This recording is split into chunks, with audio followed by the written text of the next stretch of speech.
Papunta sa eskwela, iniligtas ng estudyanteng ito ang isang pusa sa pagkakasagasa. Galit na galit ang driver, kaya ipinagtanggol ng isa sa mga babaeng estudyante si Zhejiang at sinabing astig naman daw siya. Halos hindi nagsalita ang bagong estudyante mula nang lumipat. Palagi siyang nakayuko, laging nakaupo ng tahimik. Hindi siya napapansin ng karamihan pero hindi ng mga babae. Isang hapon, habang natutulog siya, hinahangaan ng mga babae ang kanyang itsura, at isa sa kanila ay kinuhanan pa siya ng patagong litrato. Nang maglaon, ipinakita niya ito sa kanya na may mahiyang ngiti. Pero sa mismong sandaling iyon, pumasok ang kanyang boyfriend. Nang makita silang magkasama, sinimulan niyang tuyain ang bagong lalaki dahil sa sobrang tahimik at payat. Binaliwala ito ng babae, sinabihan si Taku na umupo na lang dahil magsisimula na ang klase. Kinahapunan, nahuli ni Taku ang kanyang girlfriend na pinapaypayan na naman ang bagong bata. Hindi man lang siya tumingin sa kanya, umupo lang malapit kay Zuzhan. Dahil doon, hindi nakapag-focus si Taku sa laro at bigla, isang bola ang tumama sa kanyang mukha. Noong una, tinawanan niya lang ito para magkunwaring kalmado, pero ipinakita ng malamig na titig sa dalawa ang tunay niyang kulay. Pagkatapos ng laro, kinalagkad ni Taku ang batang nakatama sa kanya sa rooftop at inahit ang ulo nito dahil walang pwedeng magpahiya sa kanya sa publiko ng ganoon. Nagkataon, doon mismo tumatambay si Zuzhan, kaya nakita niya ang buong pangyayari at napansin siya. Pinagbantaan ni Taku na gagawin din kay Zuzhan ang parehong gupit, pero hindi nagsalita ang bida, kalmado lang siyang tinitigan. Sinubukan ni Taku pero wala siyang nakuha ni isang reaksyon mula sa kanya. Kaya umatras siya, sinabing palalampasin lang niya ito para pigilan ang mga babae sa eskwela na magsimula ng gulo. Nung gabing iyon, habang pauwi si Zhejiang, nilapitan siya ng dalawang estudyante at sinabing gustong makipag-usap ng boyfriend. Pagdating ni Zhejiang doon, ipinakita sa kanya ng boyfriend ang cellphone ng babae. Ang wallpaper niya ay ang litratong kinuha niya kay Zhejiang. Sinubukan niyang baliwalain ito, sinabing wala itong ibig sabihin at sinabihan si Zhejiang na umalis na lang. Ang boyfriend, sa sobrang galit, ay bigla siyang sinampal ng malakas na nagpatumba sa kanya sa sahig. Bakit sa kanya ka kumakampi sa halip na sa akin? Sumigaw siya pero nanindigan ang babae. Tinatawag mo ang sarili mong boyfriend ko pero palagi kang nakikipag-party sa ibang babae. Sa galit, sinipa niya ito sa tiyan. Akmang sasampalin niya ulit ito, humarang si Zhejiang at sinalag ang suntok. Sinuntok ng boyfriend si Zhejiang ng buong lakas pero hindi man lang ito natinag. Nang sumugod siyang muli, mabilis na umiwas si Zhejiang at nagpakawala ng malakas na suntok na nagpatumba sa kanya. Natahimik ang lahat sa paligid, tulala. Sinugod ng ibang bully si Zhejiang, pero pinatumba niya sila isa-isa. Pagkatapos ay binalikan niya ang boyfriend at pinagsusuntok ng paulit-ulit hanggang sa pumagitna ang mga babae para pigilan siya. Iyon ang sandaling napagtanto niya na ang tahimik na bata ay hindi lang basta tahimik. May dala siyang nakatagong kadiliman sa loob niya. Bumabalik sa simula ng insidente mula sa pananaw ni Aryum, na pag-alis sa eskwela, nakita ang mga lalaking tinatawag si Jaisen at pilit siyang dinadala kung nasaan si Tachu. Nakatayo lang siya roon na nanonood at sinusubukang intindihin kung ano ang nangyayari. Pero mabilis siyang nagpasya na sumunod para makita kung ano ang mangyayari. Tumatakbo dala ang kanyang payong, narating niya ang kanto at nagtago. Nang tumingin siya, nakita niya si Jaisen na nagsusuntok at naninipa sa lahat ng lalaki, na parang isang mabangis na hayop. At ang mga lalaki ay desperadong sumisigaw na huminto na siya. Natigilan siya. Habang pinapanood ang nakakatakot na eksena, ang lalaki, nang umalis doon, na medyo tuliro sa nangyari, ay dumaan kung saan nagtatago ang babae sa ilalim ng payong. Nagkatitigan sila saglit at inalok niya ito ng silong sa ilalim ng kanyang payong. Pero tinalikuran lang siya ni Jaisen at naglakad palayo sa ulan. Kinabukasan sa eskwela, napansin agad ng mga kabataan ang pagliban ni Taxi, pero hindi naman ito kakaiba. Pero mas nakuha ng pagliban ni Jisen ang kanilang atensyon. Malungkot ang kaibigan ni Yena dahil kapag wala si Jisen, parang ang lungkot ng paligid. Habang iniisip nila ang lalaki, sa isang lugar na medyo malayo, ang lalaking nakakita sa pambubugbog ni Jisen sa mga bully ay ikinukwento sa isang lalaki ang nangyari, na nagulat nang malaman na nabugbog si Taksu at nasa ospital na ngayon. Tinanong niya ang lalaki kung kamusta ang kaibigan niya, na sumagot na kailangan nitong maospital ng matagal dahil may mga bali sa mukha at ayaw ni Taksu ng bisita dahil sa tingin niya ay nakakahiya ito. Sinabi rin niya na 4 na tao ang tinamaan. Pagkatapos ay tinanong ng lalaki kung sino ang may kakayahang talunin si Taksu pagdating sa pisikal na lakas. Kaya sinabi sa kanya ng lalaki na ito ay isang lalaking nagngangalang Jisen, isang transfer student. Pero dahil hindi siya nagsasalita, wala siyang alam tungkol sa kanya. Hindi makapaniwala ang lalaki nang malaman na 4 na tao ang natalo sa isang hindi kilalang bata. Sinunggaban ng isa sa mga tauhan ng lalaki ang bata sa liig at tinanong kung nagtatago ba siya para maiwasan ang mga galos. Sumagot siya na hindi siya lumapit dahil sa tingin niya ay medyo hindi patas ang 5 laban sa 1 at kaya wala siyang ginawa. Itinulak niya ang lalaki sa pader habang ang tila boss ay nagtatanong kung saan galing si Jaisen.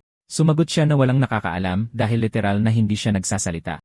Sinampal ng mataba ang lalaki, tinawag siyang walang silbi, at tinanong kung mayroon bang katangian itong si Jisen na agad mapapansin. Medyo nahihiya, sumagot siya na si Jisen ay sapat na gwapo para makuha ang loob ng mga babae, parang modelo ang dating at mukhang mayaman din. Habang nagsasalita siya tungkol sa karisma nito, sinuntok siya ulit ng mataba, tinatanong kung in love ba siya sa lalaki. Samantala, sinusubukan lang ng boss na intindihin ang kwento ng tahimik at misteryosong transfer student na nagngangalang Jisen. Isa siyang fighter na may kaakit-akit na anyo. Bihira ang ganyang katangian. Medyo nabaliw siya kakaisip kung gaano kagwapo si Jisen. Kinabukasan, pabalik sa eskwela para sa kanyang normal na gawain, pumunta si Jisen sa mga locker para ilagay ang kanyang gamit at nandoon ang lalaking nagmamanman sa kanya. Inutusan siyang alamin kung anong klaseng tao si Jisen. Pero sa harap ng galit na tingin ng boss, pumayag na lang siya na iimbestigahan niya ang lalaki. Pero nang gagawin na niya, pinagsisihan niya na nasa ganoong sitwasyon siya. Binuksan ni Jisen ang kanyang locker na halos walang laman. Nagsimulang mag-vibrate ang telepono sa loob, tumatanggap ng mga mensahe. Kinuha niya ang telepono para tingnan kung ano ang mga mensahe, binabati siya at sinasabing natanggap niya ang teleponong iyon ng libre. Luma itong telepono pero gumagana ang S-talk at maririnig ng taong nasa kabilang linya ang anumang hinaing ni Jisen. Tumingin sa paligid ang bida para tingnan kung may nanonood sa kanya pero hindi niya nakita ang dalawang nagtatago. Isang babae ang nagbigay ng telepono kay Jisen at kinakabahan sa sitwasyon pero parang wala siyang pakialam at iniwan lang ang telepono sa ibabaw ng locker at kalmadong umalis. Sinamantala ng lalaking nanonood ang pagkakataon na kunin ang teleponong iniwan niya. Nang kunin niya ang telepono at sinimulang tingnan kung anong uri ng device ito at kung naka-unlock, nabangga siya mula sa likod na naging sanhi ng kanyang pagbagsak. Pagkatapos, kinuha ng babaeng nakabangga sa kanya ang telepono at tumakbo palayo. At ang batang lalaki ay naiwan sa sahig na nagtataka kung ano ang nangyari at kung sino ang babaeng iyon. Nagalit siya sa kabastusan na iyon, tinatanong kung bakit ang mga bully ay napakatapang sa mga panahong ito. Ikinukwento ni Yuri kay Yena ang tungkol sa pudel ng kanyang tiyahin na nanganak ng mga tuta at balak niyang mag-ampon ng isa, ngunit hindi pumayag ang kanyang ama. Pero napansin niyang hindi nakikinig si Yena dahil lumilipad ang isip nito at tinanong kung nag-aalala ba siya kay Jisen dahil pangalawang araw na itong hindi pumapasok. Pero nang tumingin siya sa harapan, nakita niya si Jisen. Nandoon siya, matikas na nakatayo na may walang buhay na tingin. Nang makita ni Yenha na papalapit siya, natulala siya. Mabilis niyang ibinigay ang kanyang mga gamit sa kaibigan at tumakbo papalapit sa lalaki. Binigyan siya ng mahigpit na yakap na ikinagulat ng lahat sa nangyari. May luha sa kanyang mga mata, sinabi niyang nag-alala siya para sa kanya at tinanong kung okay lang siya at sinabing hindi niya malilimutan na iniligtas niya ang kanyang buhay. Kinumpirma ng lalaking nagmamasid ang kanyang sinabi na hinahangaan ng mga babae si Jisen at itinala sa kanyang telepono ang mga impormasyon tungkol kay Jisen. Sinabing medyo huli siyang dumarating at gusto siya ng mga babae. Pero hindi pa rin siya nagsasalita. Sa pagtatapos ng araw, paglabas ng eskwela, sinundan ng bida ang parehong landas gaya ng dati, at may mga lalaking naghihintay sa kanya na dumaan doon. Nang makita ang lalaki, napansin nila na talagang namumukod tangi siya sa ibang mga lalaki. Sumenyas siya sa kanyang kasama sa pamamagitan ng isang pagsipol. Sumakay sila sa kanilang mga scooter sa likuran ng lalaki, pinalibutan siya, sinusubukang takutin para hindi siya makaalis. Tinanong nila kung siya ba si Jisen, at gaya ng inaasahan, hindi sumagot ang lalaki. Pero kinumpirma ng kanyang katahimikan na siya nga ang hinahanap nila. Pagkatapos ay inutusan siya ng lalaki na sumakay sa motorsiklo dahil sinundo niya ang lalaki. Tinanong niya si Jisen kung narinig na ba niya si Kang Duel mula sa Dizio Technical High School at sinabing pagpasok pa lang niya sa second year, naging alamat na siya sa pag-abot sa top 3 sa eskwela. At walang sinumang hindi nakakakilala sa kanya dahil ibang-iba ito sa eskwelahan ni Jason na tambayan ng mga nerd at sinabing gusto siyang makilala ni Kong. Sinabi niyang hindi niya kailangang matakot dahil hindi pa naman siya mamamatay sa ngayon. Imbitasyon lang naman yon. Pero nanatiling nakatayo ang lalaki, kaya nagalit sila at sinimulang sigawan siya na sumakay sa motor. Tapos hinawakan ng isa sa kanila ang backpack niya at tinanong kung gusto ba niyang sumakay sa motor pagkatapos niyang baliin ang mga binti nito. Sinabihan siyang sumakay na habang mabait pa siya. Iniwan lang ni Jisen ang kanyang backpack at nagpatuloy sa paglalakad. Iyon ang nagpagalit sa mga lalaki at mabilis nilang hinabol ang binata. Pumasok ang binata sa unang eskinita na nakita niya sa kanyang daan. Yung isang lalaking sumusunod sa kanya ay lumagpas sa likuan at bumangga sa pader, pero nagpatuloy sa paghabol kay Jisen ang isa pa. Kahit ang isang malaking hagdanan ay hindi nakapigil sa lalaki. Mabilis niyang pinaandar paakyat sa hagdanan ang kanyang motor. Nang malapit na niyang maabutan ang binata sa gitna ng hagdan, si Jisen, sa isang sipalang sa isa sa mga basurahan, ay itinaas ang basurahan at sinipa ito papunta sa rider ng motor, na naging sanhi ng pagkahulog niya sa buong hagdanan kasama ang motor at lahat, at bumagsak sa ibabaw ng isa pang fob na kararating lang matapos bumangga sa pader. Pinapanood ang motor na gumulong pababa sa hagdan, tinanong ng lalaki ang kasama niya kung ano ang ginawa nito. Tumayo sila at tumakbo para subukang habulin ang binatang nakatakas. Natanaw nila siyang lumiliko sa isa pang kanto. Binilisan nila ang takbo para maabutan ang binata. Pero pagdating nila sa nilikuan niya, isa na namang napakalaking hagdanan ang bumungad sa kanila.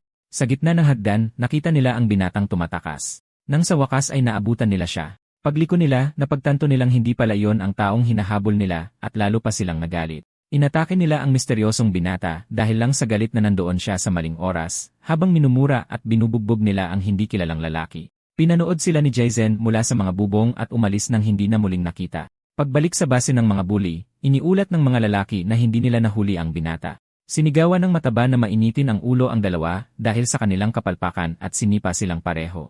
Ipinaliwanag ng dalawa na tumakbo ang binata sa isang eskinita na parang maze, kaya hindi nila siya nahuli. Sinabi ng boss na lalo siyang nababalisa. Tinanong niya si Seungmin kung may nalaman na ba siya tungkol kay Jaizen.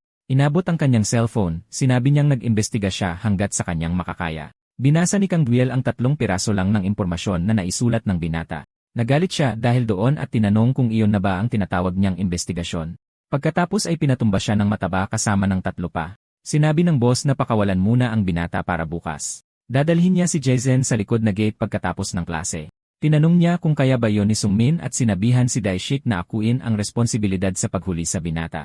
Nagtapos siya sa pagsasabing kailangan niyang makilala ang binatang iyon kinabukasan. Sumunod ang mataba sa utos habang ang maliit na binata ay lalong nabigla sa pagkakadawit niya dito. Kinabukasan, maaga pa lang, bumibili si Seungmin ng 2 soda nang dumating ang isang kaibigan niya, tinanong kung para sa kanya ba ang isa. Pero tumanggi ang binata at sinabing walang dahilan para ibigay ito sa kanya, at tinanong siya ng kaibigan kung para kanino kung gayon. Nang makitang dumaan si Jaizen, naintindihan ng binata na ito na ang kanyang pagkakataon. Sinundan niya ito at nilapitan mula sa likod, binati siya ng magandang umaga, tinanong kung ayos lang siya at inalok ng soda. Sinabi niyang gusto niyang linawin ang mga bagay-bagay dahil baka mukhang kasama siya sa gang ni Taku, pero ilang beses lang siyang sumama sa kanila. At noong araw ng laban, gumaan daw ang loob niya nang makitang binubugbog si Taku nang hindi makalaban. Nakatanggal iyon ng malaking tinik sa dibdib ng binata, kaya nandoon siya para magpasalamat. Pero hindi siya pinansin ni Jaizen at nagpatuloy lang sa paglalakad. Inaasahan na yon mula sa isang tulad niya. At ngayon, iniisip ng binata kung paano niya madadala ang lalaki sa likod na gate. Pero ang takot niya sa mataba ang nag-udyok sa kanya. Lumipas ang araw at dumating ang oras ng tanghalian. Lahat ay lumalabas na ng silid-aralan para kumain. Pero nagpatuloy sa pagtulog si Jaizen sa silid-aralan ng kaunti pang sandali. Pagbangon niya, palihim siyang pinanood ni Seungmin mula sa pinto, at naintindihan niya kung bakit hindi pa niya nakikita ang binata sa cafeteria. Iyon ay dahil hiwalay maghanda ng tanghalian ang lalaking iyon. Pumunta si Jaizen sa parehong lugar kung saan siya laging nanananghalian, at pagdating sa upuan, nakita niya ulit ang cellphone na may mensaheng nagtatanong kung tinapay na naman ba ang tanghalian niya ngayon. Tapos napansin niya ang isang taong nakayuko para magtago. Ang sumusubok na kausapin siya sa pamamagitan ng cellphone ay si Aryum. Sinamantala ng babae ang pagkakataong hawak niya ang cellphone at nagsimulang magpadala ng maraming mensahe. Nagtatanong kung lagi ba siyang kumakain mag-isa sa rooftop at sinabing kumain na rin siya at nakita na niya ito ng ilang beses sa rooftop kaya gusto niya itong makausap. Habang hinahanap kung sino ang nagpapadala sa kanya ng mensahe, nagpadala ulit ang babae ng isa pang mensahe na nagsasabing nasa kaliwa niya ito. Nang tumingin siya, itinaas nito ang kamay para kumaway sa kanya at ibinaba ulit. Sa pamamagitan ng mensahe, sinabi niyang hindi pa rin madaling humarap sa mga tao at narinig niyang hindi raw ito nagsasalita at ganoon din daw siya. Tinanong niya kung bakit hindi siya nagsasalita. Nang magsisimula na siyang mag-type ng kanyang sagot, may dumating na sumisigaw sa lugar kung nasaan siya. Ilang lalaki iyon na nagkukunwaring nagkataon lang na nagkita sila doon. Sinabi niyang pumunta siya roon para kainin ang kanyang tinapay at tinanong kung ano ang kinakain ni Jaizen. Kahit walang natanggap na sagot, umupo siya sa tabi nito at sinabing sasabayan niya itong kumain. Pagkatapos ay nagkaroon ng awkward na atmosphere at pareho silang kumain sa kumpletong katahimikan. Nagsimulang umungol ng mahina ang binata at nakuha nito ang atensyon ni Jaizen. Umiiyak, sinabi ni Seungmin na wala talaga siyang kaibigan kaya sumasama siya sa mga kasama ni Taku dahil ayaw niyang maiwan. Sinabi niya kay Jaizen na dahil pareho silang outcast, dapat silang maging magkaibigan. Pero hindi pinansin ng binata ang sinasabi niya. Hindi gumana ang plano ni Seungmin. Kahit ang pag-iyak ay hindi nakatulong. Tumayo ang ating bida para umalis pero ayaw ng binata na masayang ang kanyang pagsisikap. Hinawakan niya ang braso nito at tinanong kung magkaibigan na ba sila o hindi. Gaya ng inaasahan, hindi niya ito pinansin. Umalis na lang siya, iniwan ang tanga doon na naghihintay ng sagot. Maya-maya, malapit na ang uwian, nag-message si Daishik sa binata kung nasaan na siya at bakit hindi pa niya dinadala si Jaizen sa kanya. Tinatapos na ng guro ang klase at desperado na ang binata sa pag-isip kung paano niya yon gagawin. Hindi siya pwedeng sumuko kaya hinanap niya ang kanyang target. Hindi niya ito mahanap kahit saan at lalo siyang nadesperado sa pag-isip na baka nakaalis na ito. Pagdating sa silid-aralan ng ikalimang baitang, hindi niya ito nakita agad. Pero pagkatapos ay nakita niya ang binata na nakaupo sa harap ng bintana at pinapanood ang mga galaw sa labas. Mukha siyang nagfi-film ng commercial bago umalis. Ang mga sunod-sunod na mensahe mula sa mataba na nagtatanong kung gaano pa katagal ang nag-udyok sa binata na kumilos agad. Pagkatapos ay tinawag niya si Jaizen para kausapin. Sinabi niyang tinawagan niya ang kanyang ina at sinabing nakahanap siya ng kaibigan at tuwang-tuwa raw ito. At sinabi raw nitong dalhin ang kanyang bagong kaibigan sa trabaho nito para makilala siya. Tinanong niya kung pwedeng sumama si Jaizen sa kanya para lang magpanggap na kaibigan niya. Inisip ni Sungmin na kung gagamitin niya ang kanyang ina bilang pain, hindi ito makakatanggi at hinintay niya ang sagot ng binata. Dahil wala itong sinabi, nilapitan niya ito para dalhin, ginabayan ang binata kung saan dapat pumunta, at sinabing para makarating sa trabaho ng nanay niya, kailangan nilang dumaan sa likod na gate para mas mabilis. Alam niyang sa lugar na yon, kung isa kang taong walang muwang, hindi ka magtatagal. Sinamantala niya ang pagkakataon para abisuhan ang mataba na dumadaan na sila sa likod na gate. Pasikreto, dumaan ang mataba kay Jaizen at binangga ang binata ng may kalakasan. Nawalan ng balanse ang binata at muntik nang matumba sa lupa. Pero sinalo siya ni Daishik sa strap ng kanyang backpack at sinabing dapat siyang mag-ingat. At kung madali lang siyang susuko, walang dahilan para maghintay ng matagal ang boss. Inihagis niya ang binata sa pader na parang isang sako ng basura. Sinabi niyang ikinagagalak niyang makilala ang tinaguriang tahimik. Hinawakan niya ito sa liig at sinabing maganda ang mukha nito, pero ang galing niya ay tila walang espesyal. Itinapak ni Jaizen ang kanyang paa sa dibdib ng mataba at itinulak ito palayo at nakawala sa hawak nito. Nang bumagsak ang binata sa lupa, dumulas ang cellphone na natanggap niya mula sa kanyang bulsa at dumiretso sa isang malapit na imbornal. Sumugod ulit sa kanya ang matabang lalaki at tinanong kung iyon lang ba ang kaya niyang ibigay. Sumuntok siya pero nagawang harangin ni Jaizen gamit ang kanyang mga braso. Pero dahil doon, napaatras siya palapit sa imbornal at sinamantala niya ang pagkakataon para kunin ang phone niya mula sa gilid ng imbornal para hindi ito mahulog sa loob. Puno ng galit, sinabi ni Daishik na tatapusin niya ito sa susunod na suntok at tumayo ang lalaki na handa para sa laban. Tinanong ni Daishik kung sa payat niyang katawan, kaya niya bang makipaglaban sa may malaking pagkakaiba sa timbang. Nagtatago ang lalaki, nakokonsensya dahil sa pagdala niya kay Jaizen doon dahil tatapusin siya ng matabang lalaki. Tapos sumugod ang matabang lalaki kay Jaizen at sinabing subukan niyang harangin ang susunod na suntok. Ginamit ng matalinong binata ang kanyang backpack para ipagtanggol ang sarili. Pero kahit ganoon, tumilapon siya hanggang sa tumama sa pader. Nagulat ang matabang lalaki na ginamit niya ang kanyang backpack para ipagtanggol ang sarili at sinabing mas matalino siya kaysa sa kanyang itsura. Inilabas ni Jaizen ang mga gamit sa kanyang bag. At tumakbo si Daishik papalapit sa kanya na sinasabing hindi nagagana ang ganoong klaseng bagay. Nang sumuntok siya, buong galing na umiwas ang binata. Ginamit niya ang strap ng kanyang backpack para ipulupot sa binti ng lalaki, hinila ng buong lakas para mawalan ito ng balanse. Inihagis niya ang matabang lalaki sa lupa na parang isang sakong patatas. Walang naintindihan si Daishi sa nangyari. Habang sinusubukan niyang tumayo, naghahanda na si Jaizen para sa susunod niyang atake. Isang sipadiretso sa mukha ng matabang lalaki, na hindi man lang maisip kung saan nakuha ng payat na batang iyon ang lahat ng lakas na iyon. At pagkatapos noon, nakatanggap siya ng malakas na sipa sa mukha. At nagulat ang nagtatagong lalaki na makita ang eksenang iyon at hindi makapaniwalang binubugbog si Daishik. Nandoon ang matabang lalaki na wasak ang mukha. Tumalikod lang si Jaizen na may ganoong tingin ng paghamak. Pinulot niya ang teleponong nahulog sa lupa. Pero tumayo ang matabang lalaki at tumakbo papalapit sa kanya, sinasabing hindi pa tapos ang laban. At sumuntok siya sa dibdib ni Jaizen na nagpatumba sa kanya sa lupa. Pinulot niya ang teleponong nahulog mula sa bata. Tinanong kung napakahalaga ba nito sa kanya, at sinabing kailangan niya lang siyang dalhin pa rin, at sayang daw na kailangan niya siyang dalhin buhay. Tapos biglang dumating ang lalaking nakamotorsiklo. Sumakay ang matabang lalaki sa motor at sinabing kung gusto ng bata na maibalik ang kanyang telepono, kailangan niyang pumunta sa Alley Park. Habang paalis, sinabi niyang handa na ang pagsalubong para sa kanya. Tumakbo ang takot na maliit na lalaki kay Jaizen para tanungin kung ayos lang siya, at humanga siya nang makitang wala siyang mga galos. Tinanong niya kung ano ang gagawin niya ngayong kinuha na ang kanyang telepono. At kung mayroong kompromising impormasyon, malalantad ang kanyang personal na impormasyon at pribadong buhay, at mapapahamak siya. Sinabi niya na pwedeng maghintay ang nanay niya sa susunod at dapat siyang magmadali at pumunta sa Alley Park. Ginampanan ng lalaki ang kanyang papel ng 120% hanggang sa sandaling iyon. Ngayon, kailangan na lang niyang maghintay para makita kung pupunta siya o hindi. Tahimik na tumayo ang ating bida at naglakad palayo, at nagulat ang lalaki nang makita na talagang hahabulin niya ang kanyang telepono. Pagkatapos ay nakarating siya sa harap ng isang higanteng hagdan ng gawa sa kahoy. Nagsimula siyang umakyat, dinaanan ang ilang mga basagulero. Habang papalapit siya sa dulo ng hagdanan, nagsimula siyang makakita ng ilang mga lalaki. Lahat sila ay mukhang galing sa isang gang, at lahat sila ay naghihintay sa kanya. Bumuo sila ng isang pasilyo, at sa dulo ng pasilyo ay ang kanilang leader, na tuwang-tuwa nang makitang pumunta doon si Jaizen. Ipinapakita ang telepono ng bata, tinanong niya kung iyon ba ang pinunta niya. Tapos naglakad lang si Jaizen papunta sa lalaki para kunin ang kanyang telepono, na nagsabing wala siyang nakitang espesyal dahil walang mga numero at walang history ng tawag.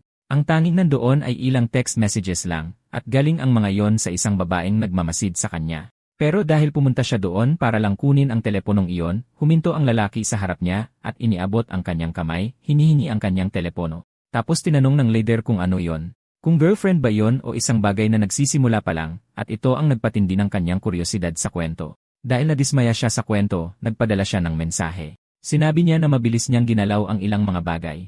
Samantala, nasa malayo si Aryum na nakakatanggap ng ilang mensahe mula sa numero ng teleponong ibinigay niya kay Jaizen, na nagsasabing pumunta siya sa Ali Park at kung gagawin niya yon, magiging girlfriend niya ito.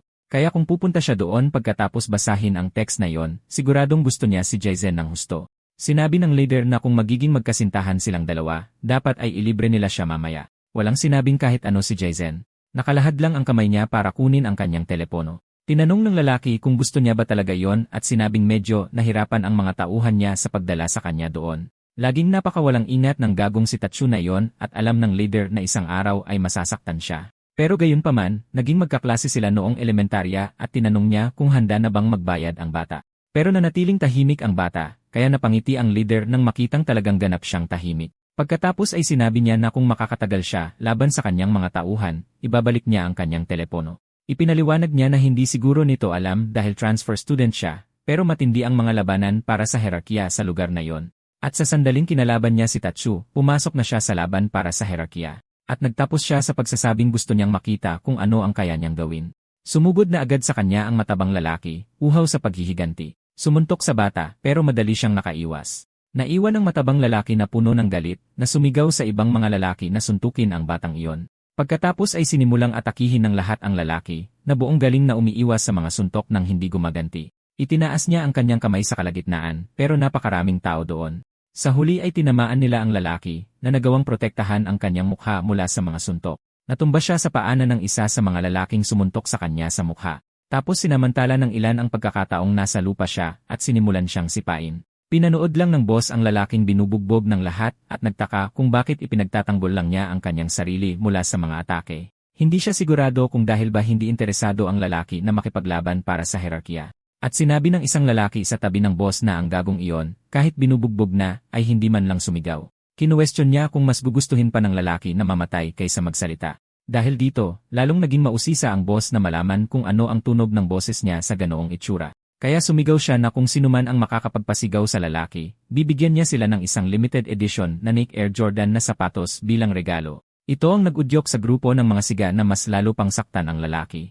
Iba't ibang suntok ang binitiwan, at si Jaizen ay nagtatanggol lang. At sumigaw ang boss na ipakita niya kung anong meron siya, at patunayan na siya ay isang pambihirang bagay. Dumating si Daeshik at sinabihan ang mga lalaki na tumabi. Sinipa ang lalaki, tinanong niya kung nasaan ang siglang ipinapakita niya kanina at bumagsak ang ating bida sa lupa na may bugbog na mukha. Isang lalaki ang nagsamantala sa kanya habang nasa lupa at pumulot ng bato. Sinasabi sa boss na pasisigawin niya ang gagong iyon at hindi niya nagustuhan ang itsura nito mula pa sa simula at ito ang solusyon. Pero sinipa ng boss ang kamay ng lalaki para mabitawan nito ang bato at tinanong kung gusto ba niyang mamatay sa pagpapakababa sa ganoong antas. Hinawakan niya si Jaizen sa kwelyo at itinaas palapit sa kanyang mukha. Tinanong niya kung bakit mukhang nag-enjoy siyang masaktan at kung ano ang sinusubukan niyang itago at sinabing hindi ito matatapos hanggat hindi niya napatutunayan ang kanyang halaga.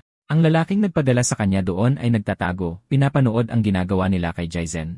At tulad ng inaasahan, ibang antas ang gang na yon kumpara sa gang ni Taku. Pero habang iniisip niya ito, nakita niya si Aryum na papalapit, tapos nag-vibrate ang telepono sa kamay ng boss. Pagkabasa sa mensaheng dumating, sinasabi nitong pakawalan si Jaizen. Mabilis siyang lumingon sa paligid para makahanap ng kung sino at nakita ang babaeng nakatayo doon hawak ang kanyang telepono. Sinabi niya sa lalaki na baka ngayon ay nagkaroon na siya ng ganang lumaban dahil nandoon ang kanyang potensyal na girlfriend. Sa isang senyas lang, inutusan niya ang kanyang mga tauhan na puntahan ang babae. At iwinawagayway ang telepono, sumigaw siya na lumapit ito. Habang nagtatype siya ng isa pang mensahe, nilapitan siya ng lalaki mula sa gilid. Hinawakan niya ito sa braso at humanga sa kung gaano ito kaganda. Sinubukan niyang tumakas mula rito, pero mas hinigpitan nito ang hawak at tinanong kung saan siya pupunta. At ang duwag na maliit na lalaking nagtatago sa likod ng puno ay natakot na makita ang kanyang crush sa ganoong sitwasyon, pero walang ginawa. Kinaladkad ng lalaki ang babae palapit sa iba at sinabing kailangan niyang makita kung ano ang itsura ng kanyang boyfriend. Ibinigay niya ito sa boss ng gang. Nagkatitigan sila ni Jason ng ilang segundo, naaalala ang ilang maikling sandali kung kailan sila nagkita. At nandoon ang babaeng may sugat sa braso at puno ng takot. Humanga ang mga alipors na talagang pumunta siya doon. At tinanong ng matabang lalaki kung pumunta siya doon dahil gusto niyang maging girlfriend ng gagong iyon, pero medyo abala daw ito ngayon. Dahil napaka-frustrating niyang tao at tinuturuan niya ng leksyon ang talunang iyon, nagtype ang babae ng mensahe na kaibigan lang daw siya at muling nakiusap na pakawalan na siya. Tinanong naman ng boss kung bakit hindi rin siya nagsasalita at tinanong ang pangalan ng babae. Nang hindi makakuha ng sagot, doon niya nahanap ang pagkakapareho nilang dalawa. Nagsimulang tuyain sila ng lahat dahil sa pakikipag-usap lang sa pamamagitan ng mensahe at tinawag silang weirdo. At sinabi ng boss na kahit sino pa ang gumawa nito, kailangang may isang magpasalita sa kanila at makakatanggap ng gantimpala. Tinanong ng matabang lalaki kung pati ba ang babae ay pwede sa gantimpala at sumagot ng ang boss. Pagkatapos, pinuntahan ng mga lalaki ang babae at sinimulang guluhin, sinasabing dahil hindi siya nagsasalita, hindi siya tatanggi sa kahit ano. May mga humahawak sa braso niya habang ang iba ay pinaglalaruan ang buhok niya, at si Jason ay nanonood lang habang nangyayari iyon. Tinanong ng boss kung ano ang gagawin niya ngayon. Kung magpapatuloy pa rin siyang lumaban ng ganito, habang patuloy pa rin ginugulo ng mga lalaki ang babae hanggang sa puntong iyon. Habang hawak ang mukha niya, tinanong ng isa sa mga lalaki kung bakit nananatili siyang tahimik. Habang sinusubukang pilitin ng lalaki na magsalita siya, isa sa mga lalaking nakapalibot sa babae ang tinamaan, at tiningnan ng lalaki ang kasamahan niyang nakahandusay sa sahig. Nang lumingon siya para tingnan kung anong nangyari, mabilis siyang nasuntok sa mukha. Tinanong ng lalaking nakasombrero kung ano sa tingin niya ang ginagawa niya, pero pagkatapos noon, nasuntok siya sa mukha at bumagsak sa sahig na parang isang sakong patatas, wala nang malay. Na-excite doon ang boss. Ngayon, si Jason ay sa wakas lumalaban na ng totoo. Matapos paalisin ang lahat palayo sa babae, sumugod siya sa mga natira, at natakot ang babae sa nangyayari. Ang buong gang ay nagsama-sama para harapin ang lalaki. May ilang nakasuntok sa kanya. Hinawakan niya ang isa sa binti at inihagis sa ibabaw ng iba, pero may isa pang lalaking dumagan sa kanya. Mabilis na hinawakan ni Jason ang buhok nito at pinagsusuntok sa mukha. Sinubukan ng isa sa mga miyembro ng gang na sipain ang lalaki, pero umilag ito. Hinawakan niya ang binti ng lalaki at pinatumba ito sa sahig. Pagkatapos, tumakbo papalapit sa kanya ang matabang lalaki, sinasabing tatapusin na niya ito. At ang lalaking nahuli ang binti ay sumisigaw na bitawan na ang binti niya. Sinipa siya ni Jason sa baba at nawalan ito ng malay. Umalis siya doon at sinugod ang matabang lalaki, iniiwasan ang suntok na sinusubukang ipatama ni Daishik sa kanya. Tinapakan niya ang binti nito para magka-leverage at tinuhod ang mukha ng matabang lalaki. Pero hindi siya tumigil doon. Sinundan ito ni Jason ng isa pang sipa sa mukha ng kalaban. Lalo namang ginanahan ang boss dahil alam niyang bihira lang makahanap ng tulad ng lalaking iyon. Samantala, nagpapatuloy ang laban ni Jason at Daishik. Niyakap siya ng matabang lalaki gamit ang buong lakas nito. Bungina ang isa sa mga ngipin niya, galit na galit siya dahil nabugbog na naman siya sa pangalawang pagkakataon. Itinaas ng lalaki ang kanyang mga braso. Siniko niya ang mukha ng matabang lalaki, tinamaan ang mga mata nito, at patuloy na siniko ang mukha ng kalaban, dahilan para mabungi palalo at mawalan ng malay. Hindi makapaniwala ang lahat sa eksenang iyon dahil walang inaasahan na makitang matalo si Daishik. Nagpatuloy ang laban ni Jason laban sa buong gang. Sa gitna ng mga suntok at sipa, isa-isang bumagsak ang lahat ng kanyang kalaban. Habang nanonood lang ang leader ng gang, humanga sa galing ng lalaki, at nahanap siyang mas interesante kaysa sa inaasahan niya. Sinakal ng isa sa mga miyembro ng gang ang babae para subukang patigilin si Jason sa pagbugbog sa mga kaibigan niya. Ang bida, nang makita ang eksena, ay may naalala sa kanyang nakaraan. Isang babaeng nakasombrero na hawak ng isang lalaki, sumisigaw ng tulong mula sa kanya. Pagkatapos, tila lalo siyang nagalit at naglakad papalapit sa kanila, habang sinasabi ng lalaki na huwag siyang lumapit. May isa pang lalaking sumubok na atakihin siya mula sa likod. Ngunit sa isang siko lang, pinatumba niya ang gago. Mabilis siyang sumugod sa lalaking may hawak kay Arium, na sumigaw sa takot kay Jason. Pero naputol ang sigaw niya dahil sa isang suntok sa kanyang mukha. Nang bumagsak siya sa sahig, hindi tumigil si Jason at patuloy siyang sinugod, pinagsusuntok palalo ang lalaki. Lumapit ang leader ng gang sa kanila at sinabihan si Jason na itigil na iyon at sinabing kunin na ang kanyang telepono dahil karapat-dapat niyang makuha ito pabalik. Pagkatapos ay inimbita ng boss si Jason na sumali sa kanyang grupo at sinabing hindi niya matiis na hindi makuha ang gusto niya. Bumangon ang galit na lalaki mula sa ibabaw ng kalaban at naglakad patungo sa leader ng gang na tila natakot sa kanya at nagtanong kung ano ang ginagawa niya dahil tapos na ang laban. At pinatitigil siya at kinwestiyon kung para saan ang tingin na yon. Walang pakialam si Jason sa sinasabi niya. Sumugod lang siya para suntukin ito pero naghanda ng fighting stance ang boss. Iniwasan niya ang suntok ng lalaki na hindi nito ikinapaniwala.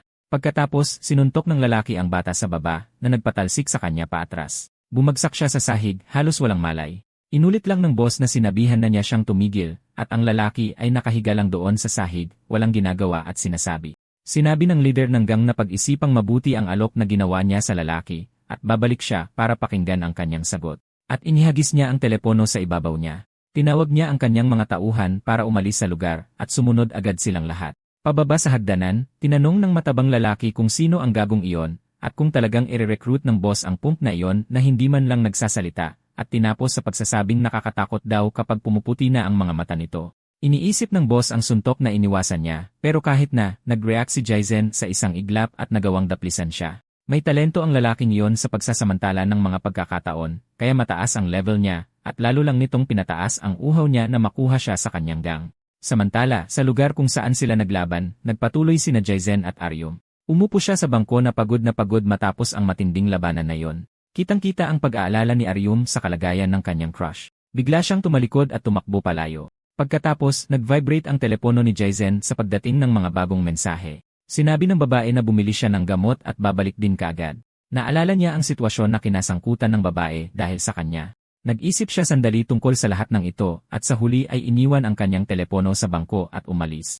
Ang lalaking nagtatago at nanonood ay takot na takot kay Jason dahil kung naging one-on-one lang mula sa simula, tatalunin niya silang lahat.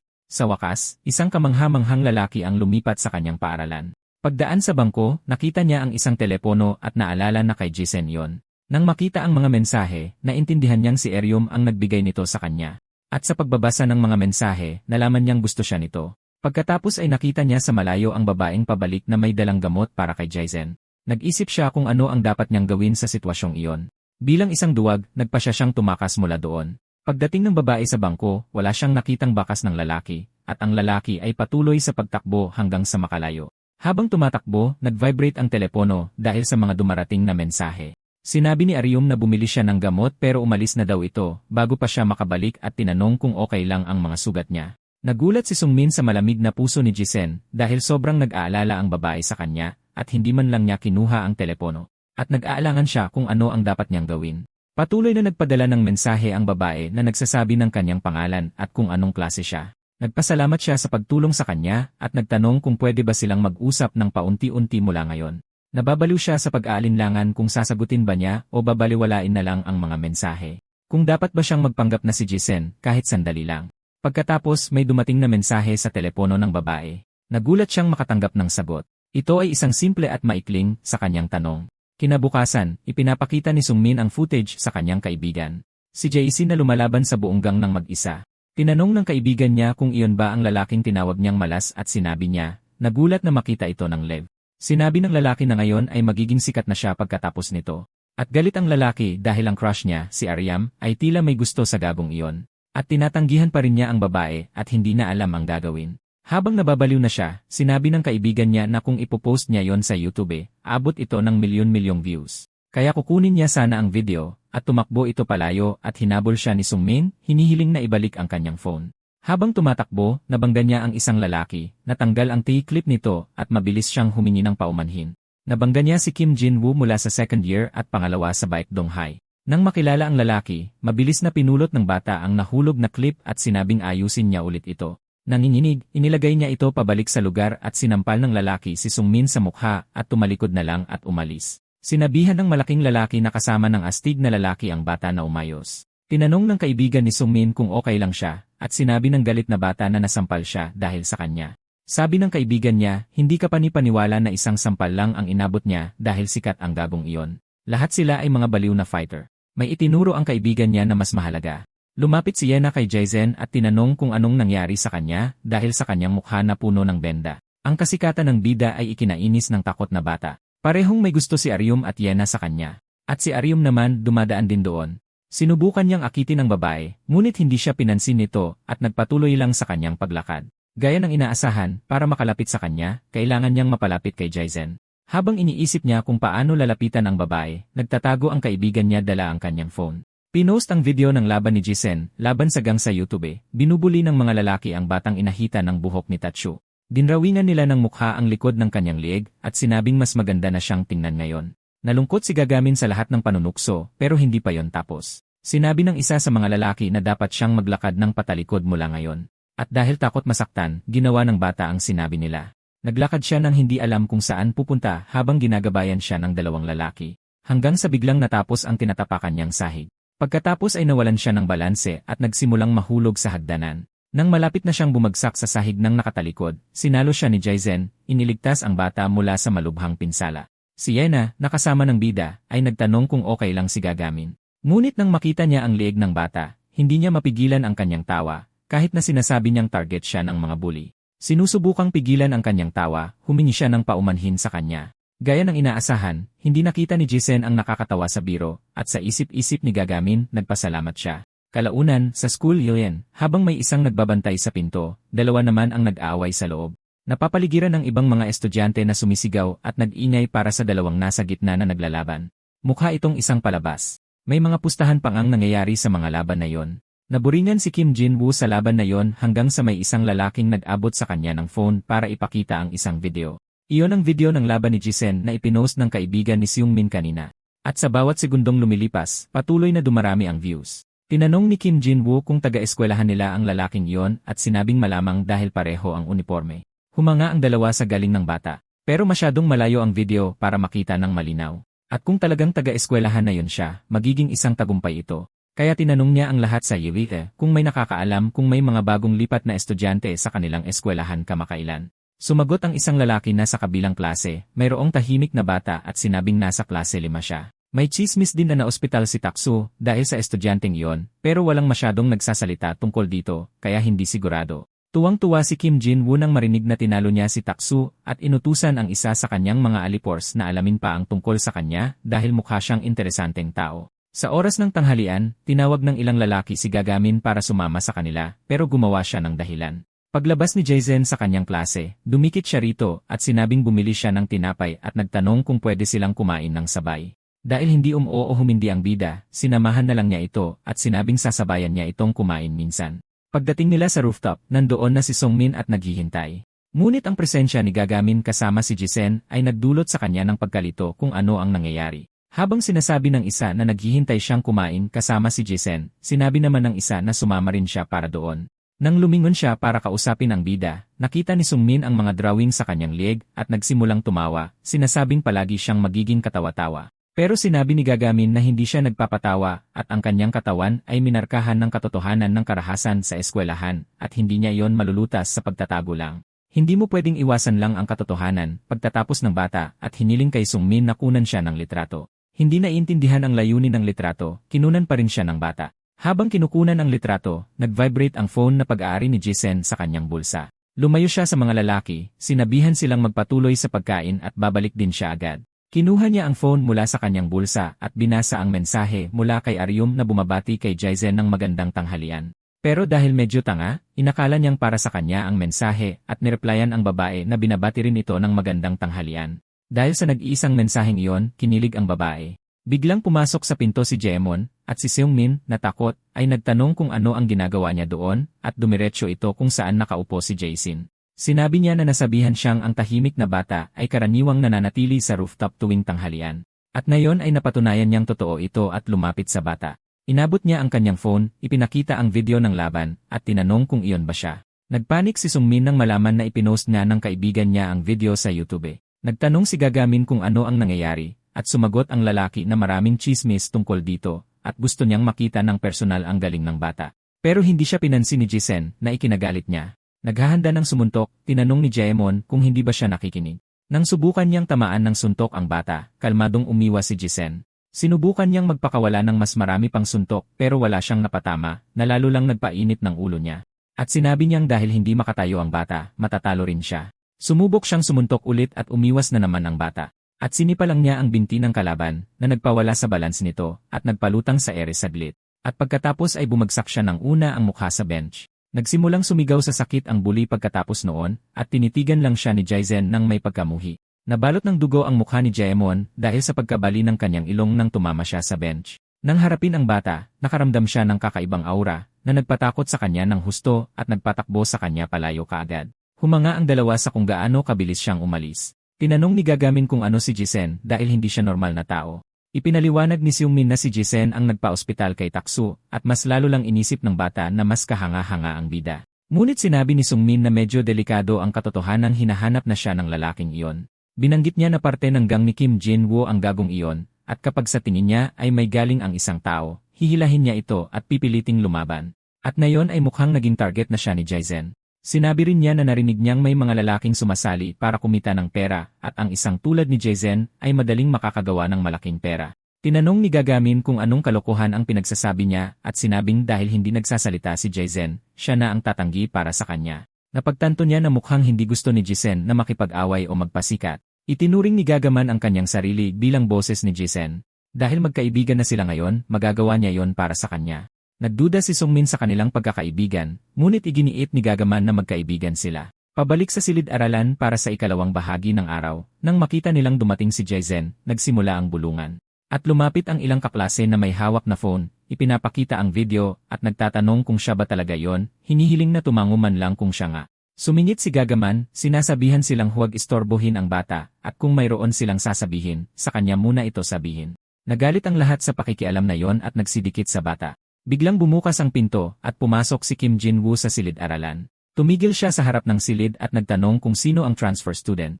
Nag-atubili ang lahat na ituro ang bata. Ngunit si Gagamin, na nakatayo sa tabi niya, ang nakakuha ng kanyang pansin, at naglakad ang lalaki papunta sa dalawa, pero humarang si Gagamin sa harap ng bata.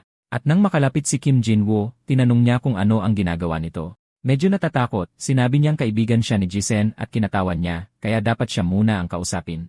Ang matabang lalaki, na mukhang siga ng kasama niya, ay nagtanong kung sino siya sa akala niya, at iginiit niyang sila muna ang kausapin. Sinampal sa mukha ng lalaki, tinanong ng mataba kung tanga ba siya. Nang bumagsak siya sa lupa, tumalikod siya, na naging dahilan para makita ng mataba ang mukhang iginuhit sa kanyang leg. Hinawakan niya ito sa kwelyo ng kanyang damit, itinaas, at sinabing napakakatawa ng gagong ito. Biglang tumayo si Jason na parang udyok ng isang salpok. At tinanong ni Kim Jin-woo kung siya ba ang gago na bumasag ng ilong ni Jaemin. Dahil walang natanggap na sagot, inabot niya sa kanya ang business card at tinanong kung narinig na ba niya ang email niya.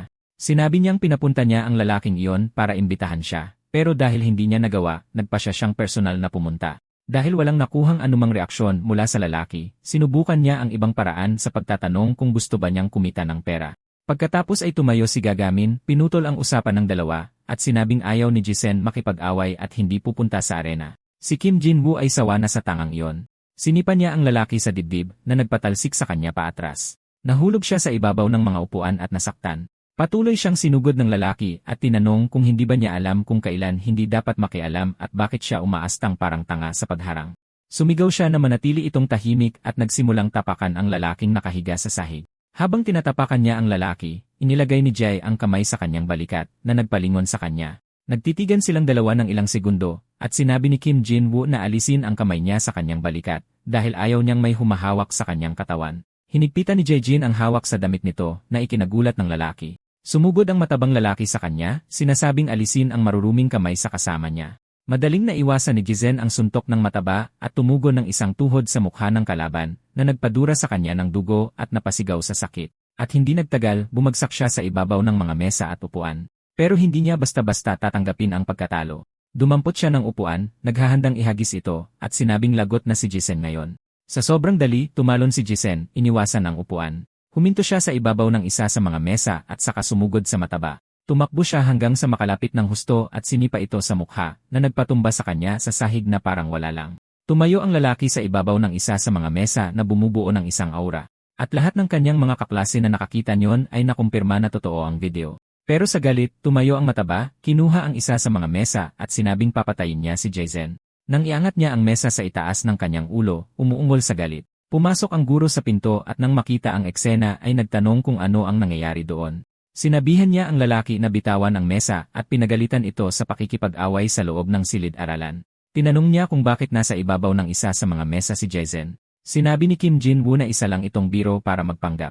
Humarap siya kay Gagumin, tinawag itong ahente, at sinabing kokontakin niya ito para kausapin si Jae-jin. Nagtungo siya sa labasan, sinasabing magkikita sila muli. Pagdaan niya sa guro, tinapik lang niya ito sa balikat at sinabihang simulan na ang klase.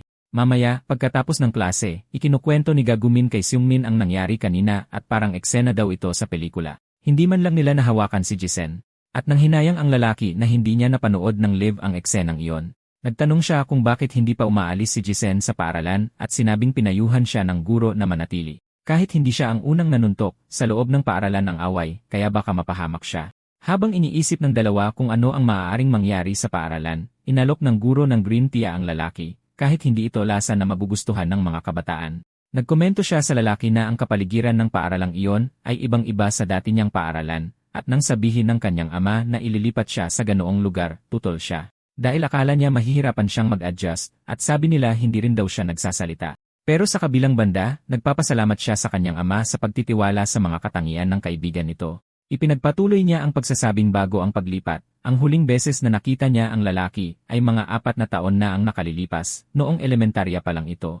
Nagsimulang alalahanin ng guro noong nakita niya ang batang nagsasanay. Mga hindi kapanipaniwalang galaw na puno ng lakas. Ipinakilala siya ng ama ng bata bilang isang kaibigan. Sa sobrang galang, binati ng bata ang guro. At naisip ng guro noong panahong iyon na kamangha-mangha na ginawa ng kanyang ama ang isang bahagi ng kanilang bahay na yilis para sa bata. Di nagtagal, lumabas sila para uminom upang ipagdiwang ang muling pagkikitang ito. Sinabi ng guro sa bata na noong panahong iyon ay napakatalino niya at puno ng enerhiya, at hindi niya alam kung ano ang nangyari sa pagitan para mapunta siya sa isang miserable na lugar. Binanggit din niya na humingi siya ng pangunawa ng guro, ngunit kailangan ng bata na lampasan ang mga problema sa mga mag-aaral ng mag-isa.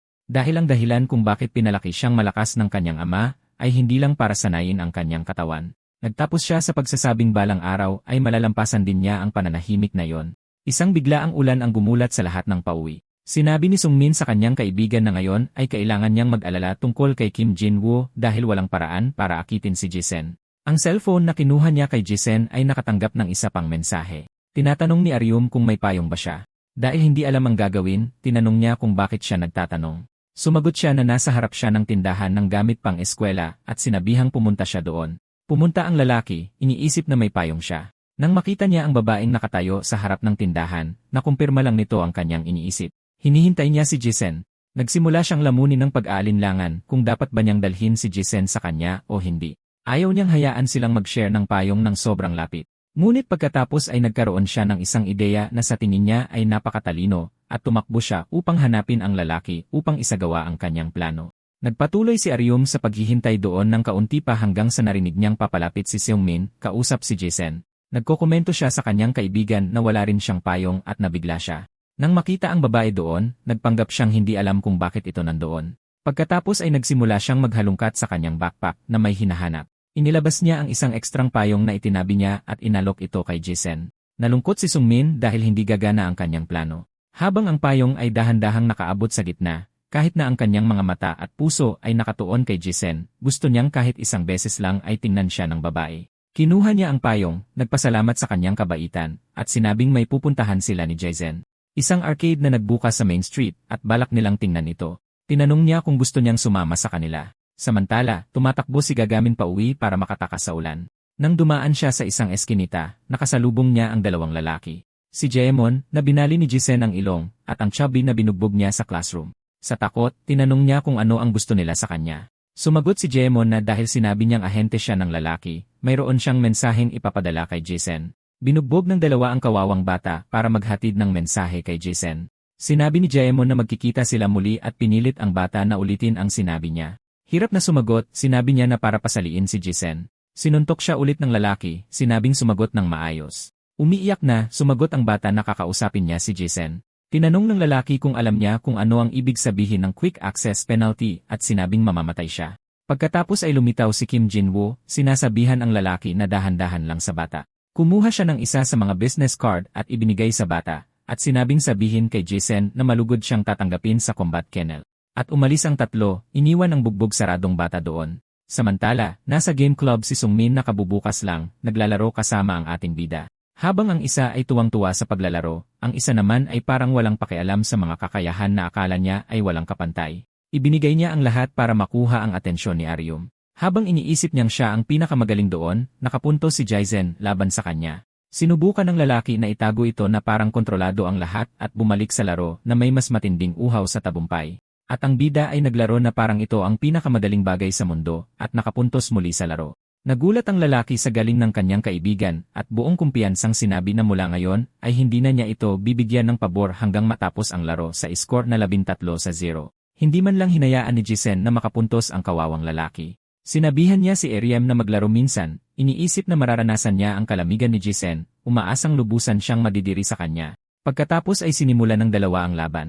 Isang laban ng mga banayad na haplos na hindi masyadong mabilis hanggang sa nakapuntos si Aryum ng kanyang unang puntos na ikinagalit ni Sungmin sa lalaki. Tinatanong kung saan napunta ang manlalaro kanina, ang babae na seryoso sa laro ay nakapuntos ulit. Pagkatapos ay pumunta sila sa mga stuffed beer machine kung saan inakala ni Sungmin na magiging magaling siya. Ngunit pagkatapos ng ilang bigong pagsubok, sinabi niya kay Aryum na maghintay pa ng kaunti, malapit na siyang magtagumpay. Sinubukan niya ulit at nabigo na naman. Nagalit siya, iniisip na isa itong panloloko. At sa tabi niya, kalmadong kinuha ni Jason ang isa pang beer habang may dalawang magkaparehong beer, ngunit magkaiba ang kulay sa kanyang mga braso. Inabutan niya ng tig-isang beer ang bawat kaibigan niya, medyo napahiya, nagpasalamat si Sungmin at nagtaka kung ano ang hindi kayang gawin ng lalaking iyon. Inis sa lahat ng nangyayari, nagpasya siyang gamitin ang kanyang huling baraha. Dinala niya ang dalawa sa isang karaoke, nagtitiwala sa kanyang husay sa pagkanta, kumakanta ng malakas hanggat maaari, umaasang mapapansin siya ng babae, nagpapakitang gilas, ngunit hindi sa pagkanta, kundi sa komedya. Ang babae ay nakayakap sa mga stuffed animal na napanalunan niya mula sa kanyang crush. Habang kumakantang parang rakista, nabulunan si Sungmin sa sarili niyang dila at tumakbo palabas para kumuha ng tubig. Pagkatapos ay naiwan ang dalawa doon at naging ganap na tahimik ang lahat. Kinuha ng babae ang kanyang telepono at nagpadala ng mensahe sa telepono ni Jason para pasalamatan siya para sa beer. Biglang nagring ang kanyang telepono. Nang makita niyang tumatawag ang kanyang ama, agad siyang kinabahan. Tumayo siya at tumakbo palabas doon. Ngunit paglabas niya ng pinto, nabangga niya ang isang lalaki, dahilan para matapon ang lahat ng kanyang kape. Sinigawan niya ang babae, sinasabing tumingin siya sa kanyang dinadaanan. At dahil hindi siya humingi ng tawad, lalo pa siyang nagalit. Si Sungmin, sa kanyang pagbabalik at pagkakita sa eksenang iyon, ay sinubukang tumulong. Tinanong ng lalaki kung girlfriend niya ba ito, at sumagot ang binata na magkaklase lang sila. Ibinuhos ng lalaki ang natitirang kape sa ulo ng babae. At tulad ng inaasahan, walang ginawa ang duwag. Ngunit dumating si Jason at hinawakan ang braso ng lalaki, na nagtanong kung ano ang ginagawa niya. Pinatid ng ating bida ang lalaki, na bumagsak sa sahig na parang isang sako ng basura. Sinubukang atakihin ng kasama ng lalaki ang binata, ngunit nasuntok ito. Nakita ni Aryum ang dalawang lalaki na bumagsak sa harap niya, at hinawakan siya ni Jason sa braso at itinayo. Tumakbo palayo ang dalawa para makaiwas sa gulo. Naiwan si Sungmin, at tinanong siya ng lalaki kung kaibigan ba niya ang dalawang iyon. Mabilis siyang tumakbo palayo para hindi siya madamay. Kinuha niya ang kanyang backpack at ang kanyang teddy bear at umalis. Pagdating niya sa kalye, nakita niya ang dalawang tumatakbo pababa ng hagdan. Sumigaw siya para makuha ang kanilang atensyon, ngunit hindi siya pinansin at nagpatuloy lang sila sa kanilang daan. Habang pinapanood mula sa malayo, nabighani siya sa kung gaano sila kabagay. Tinulungan ni Jason si Aryum noong nasa panganib ito. Ngunit inisip ni Sungmin ang sarili bilang isang duwag na talunan. At para sa babae, isa lang siyang ordinaryong ngisi. Malungkot, umuwi siyang bigo sa sarili hanggang may tumawag sa kanyang pangalan. Si Gagumin yon na nakahandusay sa isang sulok na puro pasa. Lumapit ang binata sa kanya at nagtanong kung anong nangyari. Luhaan, sinabi niyang hindi siya karapat-dapat. Hindi niya kayang maging tagapagsalita ni Jason. Tinanong ng binata kung binugbog ba siya ng gang ni Jinwoo. Sinabi ni Gagamin na naipangako pa rin niya na pasasalihin niya si Jason sa dogfight. Lahat ng ito ay dahil sa kanyang takot. Napansin ni Sungmin na walang pinagkaiba si Gagamin sa kanya. Ito ang buhay ng isang duwag na talunan. Tinulungan niya ang binata na tumayo at naglakad papunta sa kanyang bahay. Nagtanong si Gagamin kung ano ang dapat nilang gawin ngayon. At sinabi ni Sungmin na kung itinuturing silang kaibigan ni Jason, tutulong ito. Ang dalawa, magkahawak kamay, ay umabot sa isang punto, at binitawan ni Jason ang braso niya, at nagpatuloy silang maglakad ng magkatabi. Pagkatapos ay kumuha siya ng payong at pinayungan silang dalawa para hindi mabasa ng ulan. Si Yena, na nasa malapit, ay nakita ang dalawang magkasamang naglalakad. Nang mapansin niya silang magkasama, hindi siya nakapagsalita, at tinanong ng kaibigan niya kung may nangyari. Nagkaila siya at sinabing wala lang yon. Pagkatapos ay sinabihan siya ng kanyang kaibigan na magmadali dahil naghihintay na ang iba sa kanya. At nagpatuloy siya sa kanyang lakad, pinapanood ang dalawang magkasamang naglalakad. Samantala, nag-vibrate ang telepono ni Aryum dahil sa mga dumarating na notification, ngunit hindi niya ito pinansin at nagpatuloy lang sa kanyang paglakad. Pagdating sa gusali kung nasaan ang kanyang bahay, huminto siya at kinuha ang kanyang telepono. Nag-type siya sa kanya na dito na ang kanyang bahay. Iniabot niya sa kanya ang payong at umalis. Tumakbo siya papalayo, pasayaw-sayaw sa tuwa dahil sa sandaling iyon kasama ang kanyang crush. Nang tumalikod na rin siya para umalis, may tumapik sa kanyang balikat at lumingon siya. Nakita niya ang isang mensahe sa kanyang telepono na nagsasabing, "Maraming salamat sa araw na ito." At si Aryum, nakangiti, hawak ang telepono. Pagkatapos ay tumakbo pabalik ang babae patungo sa kanyang bahay. Pumasok siya sa elevator at umakyat ng ilang palapag habang pinapanood si Jisen na umalis mula doon. Ngunit nagulat ang babae sa tunog ng isang lighter na sinisindihan. Pagtingin sa gilid, nakita niya ang isang lalaking naninigarilyo, nakatingin sa kanya. At tinanong niya kung anong kalokohan yon. Nanatiling tahimik si Aryum na nakayuko. Kinabukasan, sa high school ulit, minumura ni Sungmin si Gagumin dahil sa pagtatraidor kay Jisen. At nagsisi ang binata sa ginawa niya at sinabing dapat na siyang mamatay. Patuloy niya itong sinasaktan at hinihiya dahil sa ginawa niya, nagsasabi ng mga bagay para kaawaan siya ni Jisen. Tinanong niya ang tinaguriang tagapagsalita kung kailan kailangang sumali ni Jisen at sinabing sa Sabado ng gabi, alas negatibo siyam sayin. At sinabi niya na kung hindi sisipot si Jisen, papatayin siya ng gang. Sinubukan ng dalawa na iparating sa binata kung gaano sila kalagim at kung gaano nila kailangan ang kanyang tulong. Ngunit umalis lang ang bida mula doon at naiwan silang hindi alam kung pupunta ba siya o hindi. Desperado si Gagumin, iniisip na sira na ang lahat. Pagkatapos, noong Sabado ng gabi sa Fight Club, nagharap ang mga kalahok ng mabangis, sinusugod ang isa't isa ng buong lakas. At sa bawat suntok, nagsisigawan sa tuwa ang mga manonood. Takot na takot ang dalawang binata na nangyayari ito sa loob ng isang paaralan, at iniisip nila kung sisipot ba si Jisen doon. Nagwawala ang lahat sa mga nagaganap na laban. Isang tunay na palitan ng suntok sa pagitan ng dalawang kalaban. Ang mga manonood, sa bawat pagkakataong ibinibigay ng isang kalaban, ay sumisigaw para samantalahin ito ng isa. At sinunod ng manlalaban ang mga pahiwatig at pinakawalan ang mga suntok. Sa pamamagitan ng mga kamera, pinapanood ng isang lalaki ang mga laban mula sa isang area. Sa wakas, natapos na ang laban na yon at oras na para sa pangunahing kaganapan. Nagtataka ang lalaki kung sisipot ba si Jason doon.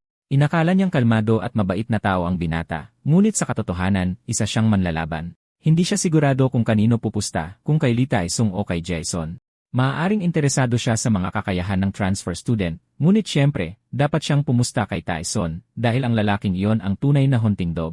Tumunog ang telepono, at nang sagutin niya, sinabihan siyang may isang estudyante sa gate, ngunit hindi ito sumasagot sa anumang tinatanong. Alam ng guro na si Jason yon, kaya sinabi na lang niya na papasukin ito. Sumilip siya sa bintana at nakita ang pagdating ng binata at sigurado siyang kahanga-hanga ang tapang nito. Ang tapang na maging isang sakripisyong tupa. Natapos ang laban na si Minchul ang nanalo. Gustong malaman ni Kim Jin-woo kung nasaan si Jisen dahil malapit na ang pangunahing laban. Pinilit ng kanyang mga tauhan ang mga lalaki para alamin kung darating ba si Jason o hindi, at kung hindi siya magpapakita, silang dalawa ang lalaban kay Tae-sung. Pagkatapos bumukas ang pinto ng alien. Lahat ng mata ay napatingin sa pinto para makita kung sino ang dumating. Naroon siya, ang transfer student, si Jason. Hindi makapaniwala ang lahat na dumating talaga siya. Maging silang dalawa ay nagulat nang dumating siya. Lumapit sila para batiin ang lalaki sa pagdating para iligtas ang kanilang buhay. Sabi ni Kim Jin-woo, dumating siya sa tamang oras na parang multo, at matagal na siyang naghihintay. Nabanggit niya na kung mananalo ang lalaki, jackpot ang mga pumusta sa kanya, at 0% lang ng mga tao ang pumusta sa kanya. Sinabi rin niya na pumusta siya sa kanya. Sa kanyang mga mata, si Jason ay isang halimaw na gutom sa laban. Hiniling niya sa lalaki na ipakita ang lahat ng alam niya ngayon. Ang dalawang mandirigma ng pangunahing laban ay nakatayong magkaharap, nagtititigan, sinusubukang alamin ang kahinaan ng isa't isa. Tinanong ng lalaki habang tinatanggal ang kanyang headphones, kung siya ba ang transfer student. Ibinato niya ang kanyang headphones sa isang tao sa karamihan at sinabing patugtugin ang kantang iyon. Hinubad niya ang kanyang damit at sinabing oras na para magsimula ang palabas. Pumuwesto na ang dalawa, handa sa laban, at nagsimula silang magpalitan ng suntok. Laging umiiwas si Jason sa lahat, sumuntok siya pabalik at sumalag ang kalaban. Nagpatuloy sila sa pagsubok sa kakayahan at hangganan ng isa't isa. Sa pagitan ng mga suntok at sipa, si Tae-son lang ang tumatanggap ng mga tama. Pagkatapos lang ng ilang maikling palitan, natuklasan niya. Sa lahat ng nakalaban niya, iba ang level ni Jason. Nakakakilabot ngayon pero hindi siya magpapatakot. Nang matapos niya itong isipin, nasuntok siya sa mukha. Nagawa ni Jason na samantalahin ang saglit na pagbaba ng depensa ni Taesung. Pagkatapos ay hindi nagpabagal ang bida. Patuloy siyang nagpakawala ng maraming suntok sa kanyang kalaban, hindi nagbibigay ng pagkakataong makaganti. Nagdiwang ang kanyang dalawang kaibigan sa bawat tama niya. Naiinis na si Taesung dahil hindi nagbabago ang ekspresyon ng lalaki. Mukha siyang punching bag para kay Jason.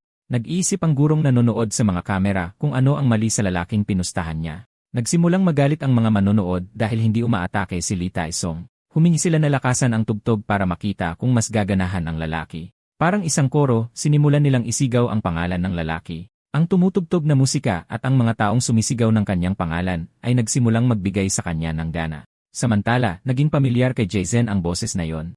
At ang pagkagambalang ito ang naging dahilan para matamaan siya sa unang pagkakataon na nagbigay gana muli sa mga manonood. At gusto nilang malaman kung anong kanta yon. Sumagot ang isang lalaki sa isa pa na yon ay Ailakhan, isang girl group na sikat ngayon. Naalala ni Jason ang isang babaeng nagsabi sa kanya na kapag nag-debut ang grupo niya, magiging boyfriend siya ng isang pop star. Noon, tinanong siya ng babae kung ano ang nararamdaman niya tungkol sa kwentong iyon, at sinabi niyang garantisado ng mga producer ang kanyang debut kung mananatili lang siya sa kontrata. Gusto niyang malaman kung magagawa niya ito. Tinawag siya ng kanyang mga kaibigan para lumabas. Sinabi niya sa kanya na hindi mahalaga kung ano ang pipiliin niya. Para sa kanya, iyon ang magiging tamang sagot. Natuwa ang babae sa kanyang mga sinabi at nagpasalamat sa lalaki. Sinabi niyang siya lang ang taong maaasahan niya na siya ang kanyang santuwaryo. Pagkatapos, ang hiyawan ng mga tao ang nagpabalik ng kanyang pokus sa laban. Dahil nawala sa pokus, nagsimula siyang makatanggap ng sunod-sunod na tama. Nagsimulang mag-alala ang kanyang mga kaibigan kung bakit siya ganoon kumilos. At nagsimulang isipin ni Taesung na walang espesyal kay Jaesung, nag-inat lang siya ng husto kanina. Naging ganap siyang kumpiyansa na mananalo sa laban na ito ngayon. Walang tigil na isinisigaw ng mga tao ang kanyang pangalan, at ang musikang tumutugtog sa radyo ay naging sanhi ng pagkawala ng kontrol ng lalaki sa laban. Palagi siyang naitutulak paatras, at hindi alam ng kanyang mga kaibigan kung paano siya tutulungan. Pagkatapos na pagtanto nila na baka ang malakas na musika ang nakakagambala sa kanya, pumunta sila para hilingin hinaan ang musika. Sinabihan siya ng lalaki na huwag makialam. At sinabi ni Sungmin na hindi makapag-concentrate si Jason dahil sa musika. Pagkatapos ay inasar nila siya, sinabing hindi lang talaga sapat ang lakas ng tahimik para manalo. Kinuha ni Gagamin ang speaker at tumakbo palayo. Sinubukan pa siyang habulin pero nagawa ng lalaki na patayin ang musika. Sa isip ng bida, naglalaro ang mga sandali mula sa kanyang nakaraan. Nakikipaghiwalay sa kanya ang babae at sinasabing ayaw na niyang madamay pa sa kanya. At simula ngayon, hindi na sila magkikita pang muli. Sinabi niyang sawang-sawa na siya. Tinalikuran niya ito at umalis, iniwan ang lalaking tumatawag sa kanya. Desperado niyang tinawag ang babae hanggang sa paalisin siya ng security doon. Habang nawawala siya sa kanyang mga alaala, patuloy siyang pinapatamaan ni Taesung. Malapit na niyang tapusin ang laban, kailangan na lang ng ilang tama pa. At ganoon nga ang ginawa niya, pinatamaan pa ng ilang beses ang lalaki, na napaluhod sa sahig habang nasa isip ang babae. Nang bibigyan na ni Taesung ng pangwakas na suntok para tapusin ang laban, inakala ng lahat na tapos na ang laban. Pero nang makita niyang paparating ang sipa, mabilis siyang umiwas. Pagkatapos, parang nag-reset ang kanyang isip at pinasigla niya muli ang kanyang buong katawan, sumugod sa kalaban ng buong lakas, at pinatama ang isang suntok sa mukha ni Taesung na nagpabagsak sa kanya sa sahig. Nagulat ang mga manonood sa hindi kapanipaniwalang lakas na yon. Hindi tumigil si Jason at sinipa muli ang mukha ng kanyang kalaban, na nagpadura ng dugo sa kalaban at iniwan siyang desperado, hindi alam kung ano ang nangyayari. Alam na ni Kim Jin-woo na desidido na ang laban, kaya ang mga nag-cheer para sa lalaki ay nagsimulang magsaya habang natahimik ang iba. Lubos na litong-lito si Taesung dahil ilang segundo lang ang nakalipas ay nananalo siya sa laban. Pero ngayon, pinagsisipa siya na parang wala lang. Nakakatakot ang tingin at aura ng lalaki. Sa sahig, nagmakaawa ang kanyang kalaban na tumigil na siya. Pero walang pakialam ang bida at sinipa muli ang kanyang mukha, at patuloy siyang sinipa ng paulit-ulit. Pagkatapos ay nagsimulang magtaka ang lahat kung ano ang ginagawa niya dahil mapapatay niya ang lalaki kung magpapatuloy siya. Pero si Jisin ay parang sinapian ng galit. Tinanong ng mga tao si Kim Jin-woo kung hindi ba niya mapapatay ang kanyang kalaban kung magpapatuloy siya sa ganitong bilis.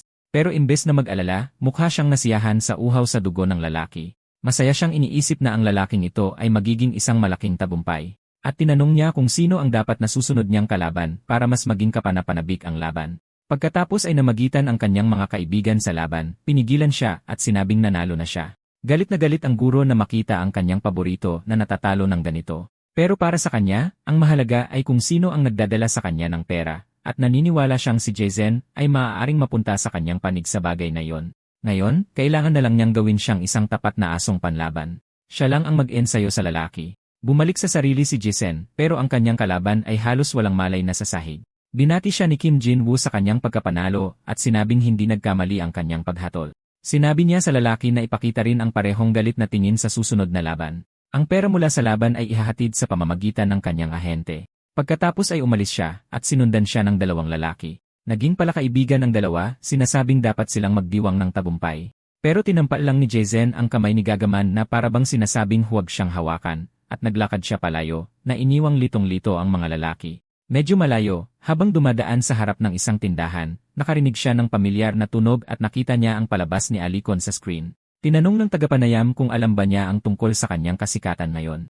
Sinabi niya na nararamdaman niyang pinapahalagahan ng kanyang mga tagahanga ang kanyang mga pagsisikap kahit sa mga sandali ng kahinaan at pinasalamatan niya sila.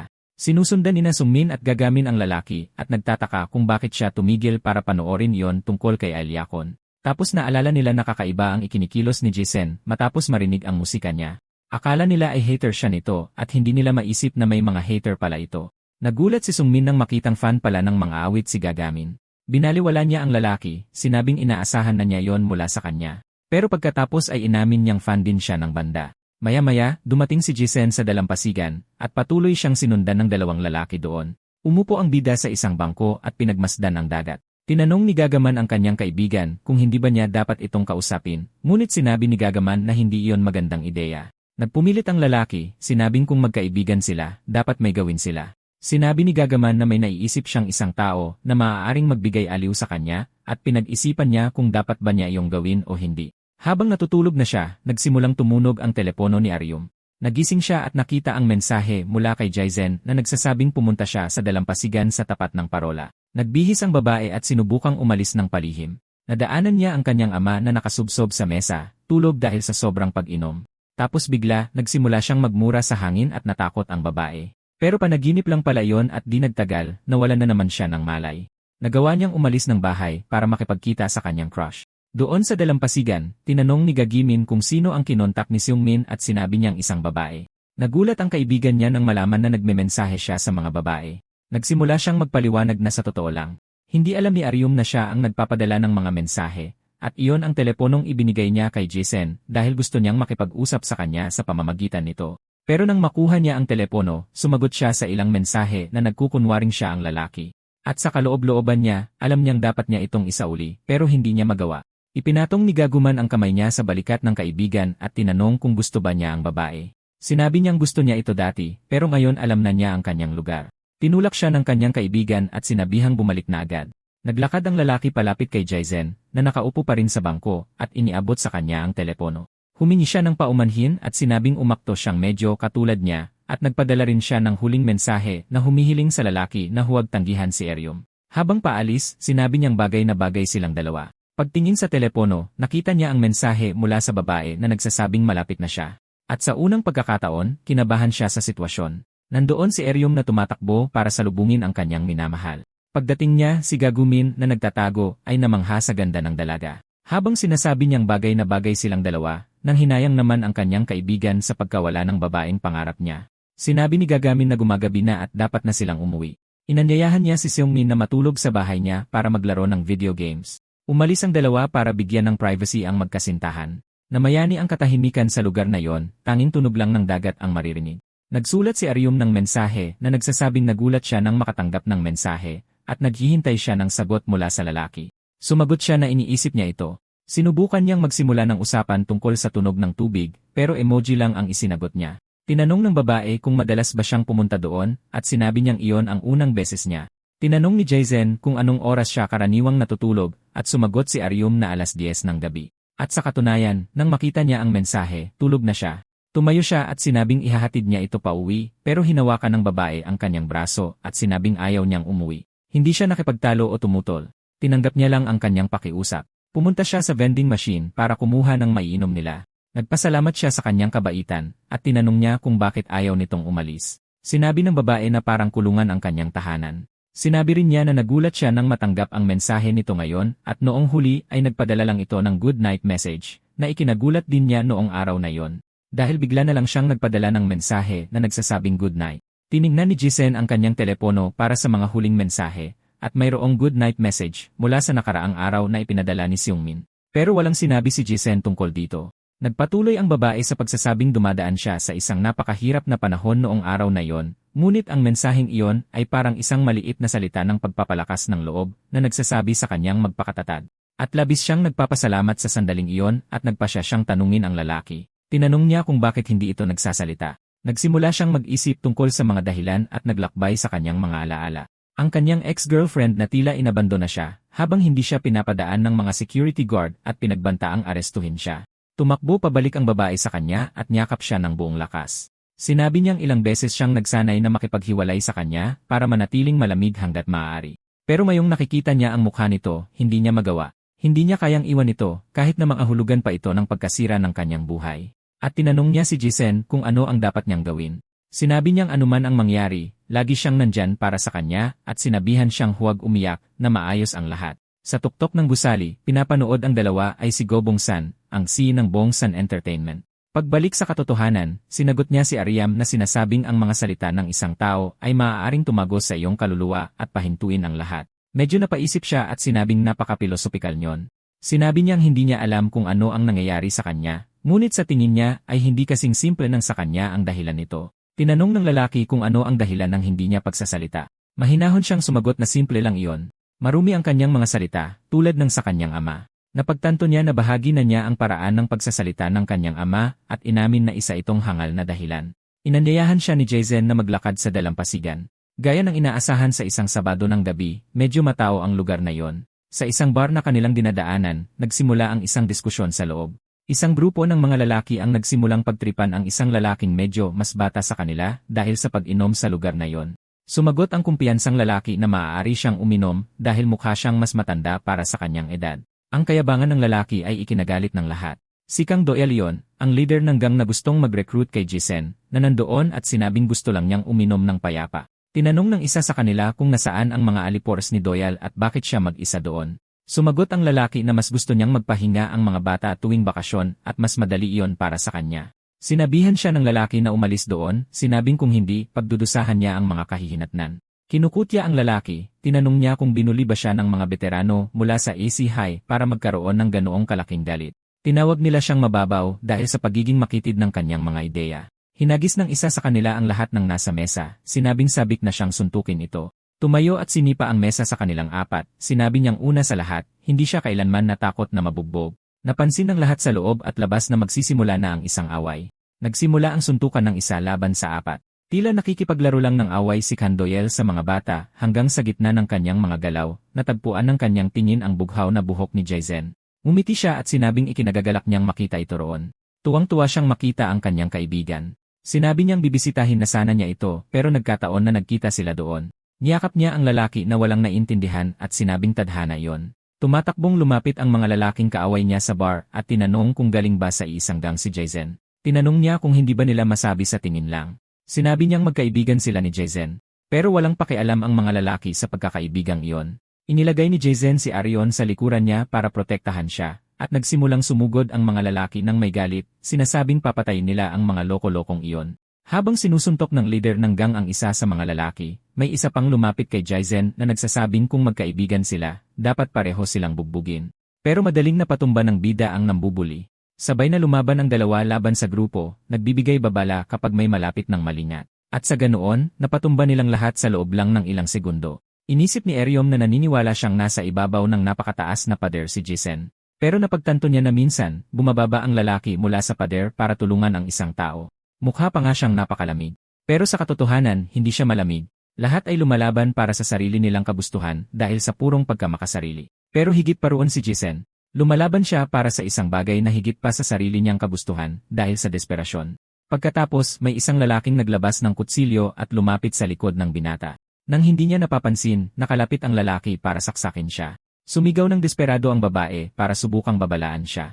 Binalaan siya ng kasama niyang lumalaban na yumuko. Agad niya itong ginawa at naiwasan ng atake. At pagkatapos ay dumating ang leader ng gang na may flying kick sa mukha ng kalaban niya. Minura niya ang lalaki dahil sa lakas ng loob na maglabas ng armas laban sa dalawang kalaban lang. Na ang mga taong walang kakayahan tulad niya ay laging ganyan kapag nasa gipit. Pagkatapos ay pinabagsak nila ang lahat ng sumubok na sumuntok sa kanila. Tinanong ng lalaki si Jason kung hindi ba niya naisip na magaling silang team. Dahil maayos nilang naasikaso ang lahat, tumingin si Jason kay Aerium at nakita ang mga mata niyang puno ng luha. Tinanong ng lalaki kung natatakot ba siya at sinabing wala lang iyon.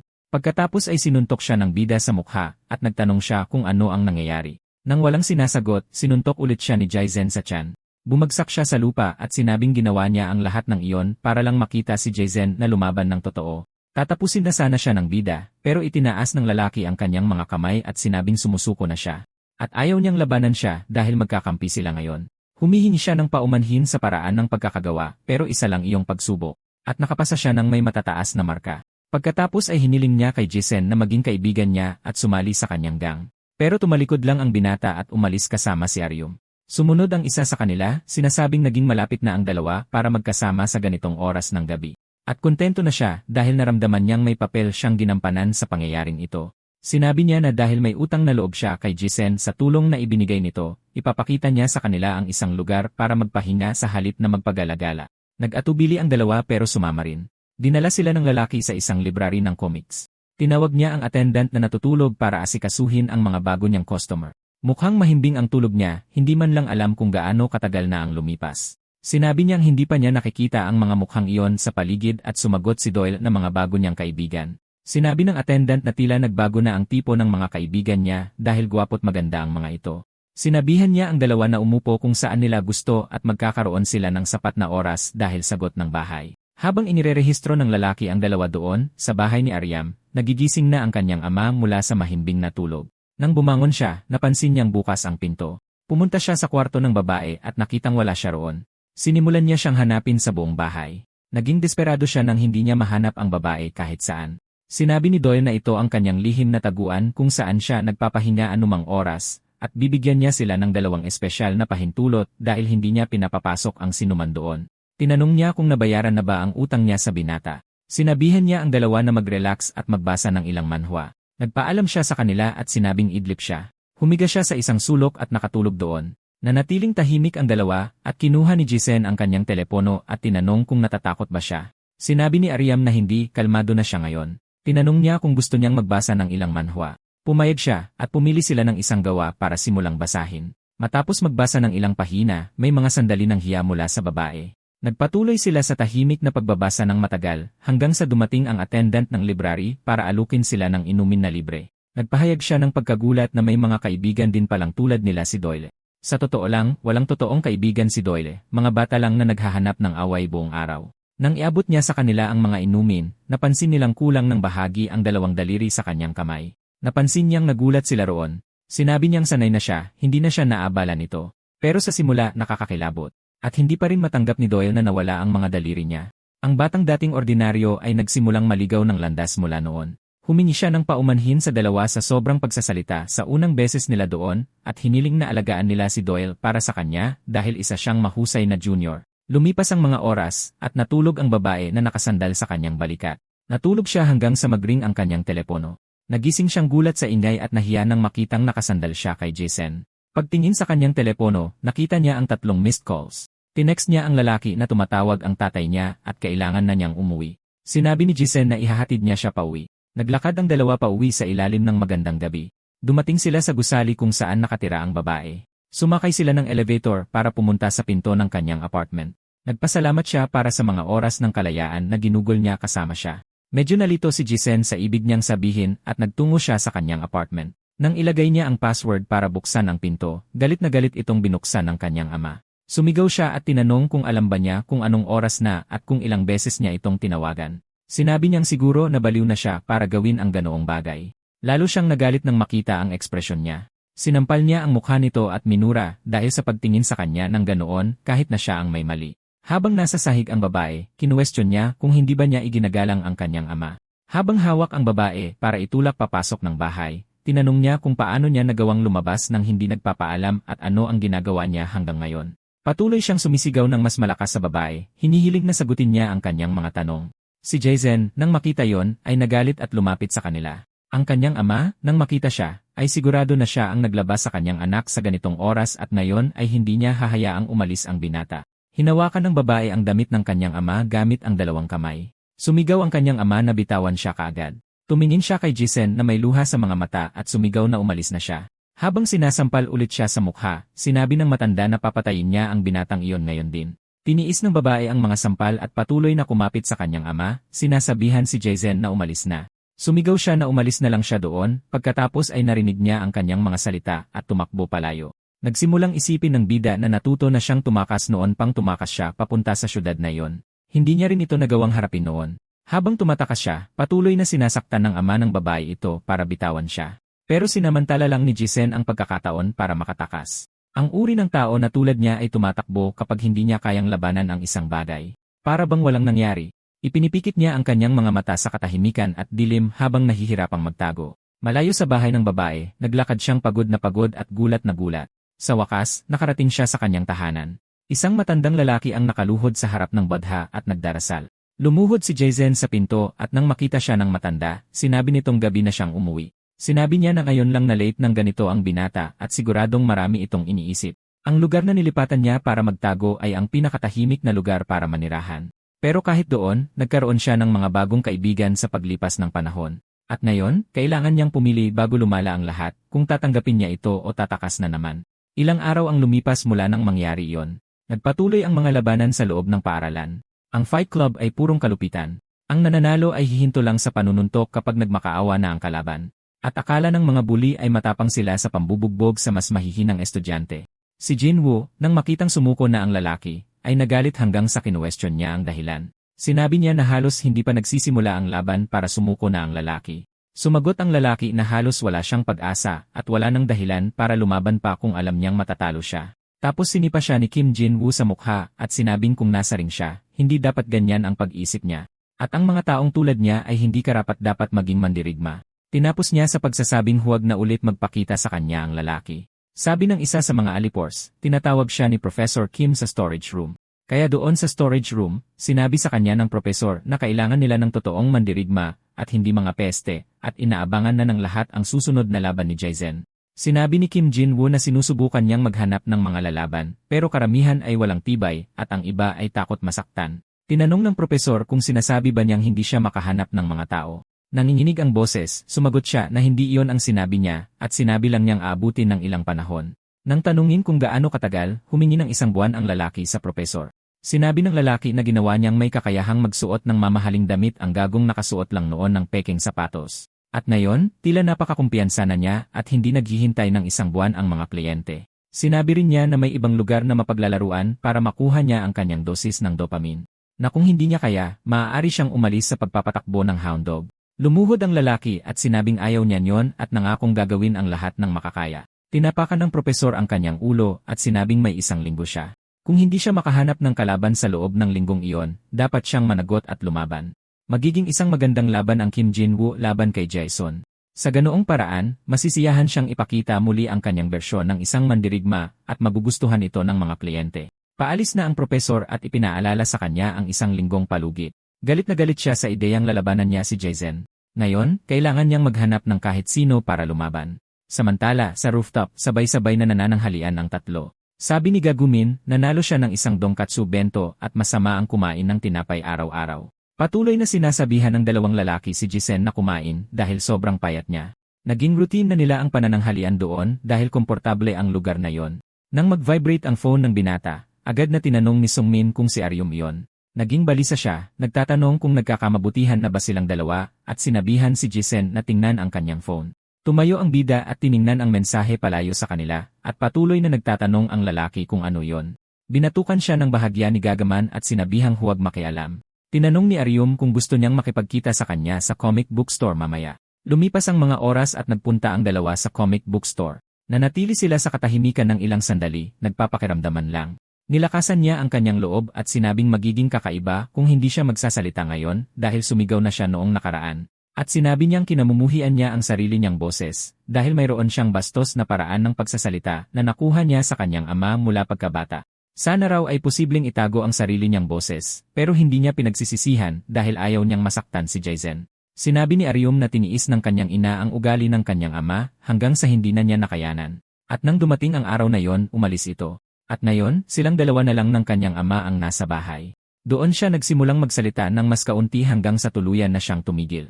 Dahil doon, ilan na lang ang natira niyang kaibigan. Dumating si Dwell sa comic book store. Sinabi sa kanya ng tagabantay na nandoon din ang kanyang mga kaibigan. Patuloy na sinabi ni Arium kay Jaizen na palagi siyang mag-isa hanggang sa makarinig siya ng mga chismis tungkol sa kanya.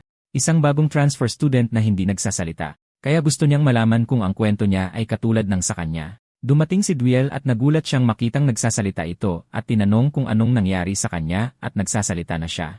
Medyo nahihiya, sinabi niyang nasa sitwasyon siya kung saan wala siyang pagpipilian kundi ang hindi magsalita. At tinanong niya kung ano ang sitwasyong iyon. Nakangiti, sinabi niyang anuman iyon, gusto niyang mas malaya silang nakakapag-usap at binati siya sa muling pagsasalita. Muling namayani ang katahimikan hanggang sa magtanong si Dwell tungkol kay Jaizen. Pero sinabi niyang hindi na mahalaga iyon at dahil nandoon na silang lahat, sabay-sabay na silang maghahapunan. Tinawag niya ang tagabantay para sumama rin sa kanila dahil walang customer, kaya ibaba na lang nila ang blinds at umalis.